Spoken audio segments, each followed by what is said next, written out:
salita, mahal ko ang simbahan, tinanggap ko ng simbahan, kaya kung wala ng simbahan, saan kaya ako puniton?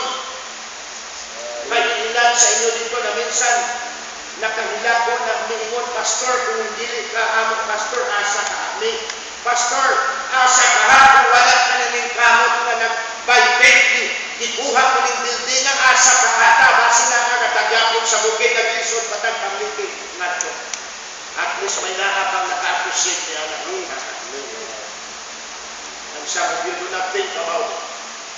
Na-privilege kayo ka sa Ginoo. And yet we just, take it for granted sa iyang mga blessings sa atin. Mahalin natin. Hindi siya, palagi na lang tayo criticize ng ating simbahan. Hindi ba ninyo alam na pag nag-criticize ka, para ka na rin blasphemer? Pasipala. Bakit sarili mong simbahan, criticize mo?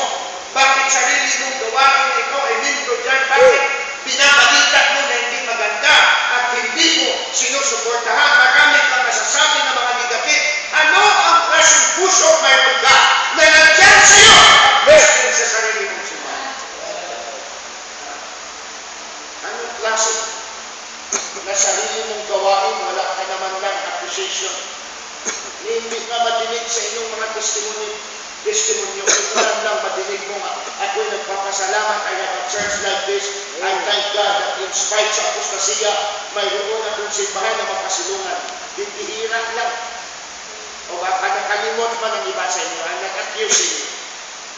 Pero iilan lang ang madinig natin na magpasalamat.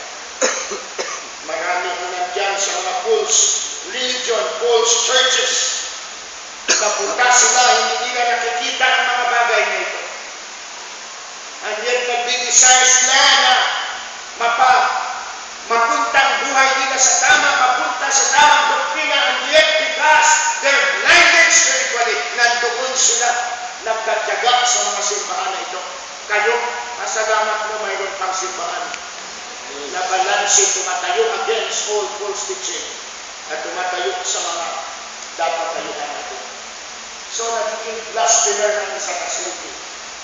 Why? Because instead of loving the things of God, instead of loving His church, instead of taking care, building the church and the Christian, wala nang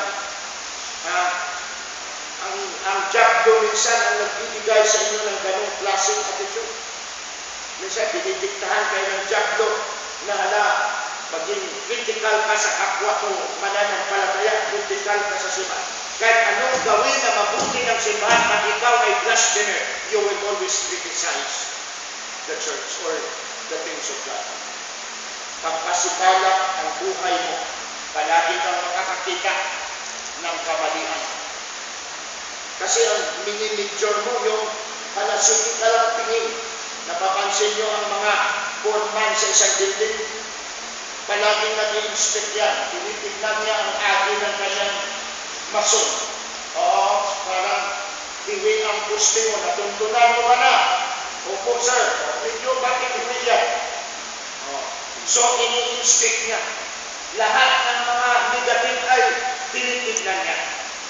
Na hindi ka foreman sa simbahan. So, amen. Hindi ka foreman dito.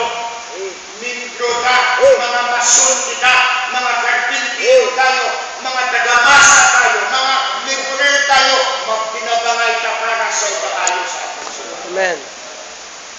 Pangitan, bahag, punto saan ka katulong, saan ka pwedeng magamit ng Panginoon. Ilan sa inyo dito, may mga gasa sa computer. Abang ako nagsisearch ng kay Laurina, kay Abante. Ako, artist ng good ko. Sabi ko, I can't do better than this. Pag nakikita ko mga art nila, mga mayayaman na simbahan yan. Wala doon lang, may mga professional yan na mga kabalungan sa computer. Ano ang mga artwork nila hindi man sa pagano, sabi ko kulang ka rin. We can do better than this sa Anabaptist. Amen. Ang problema lang natin, initiative.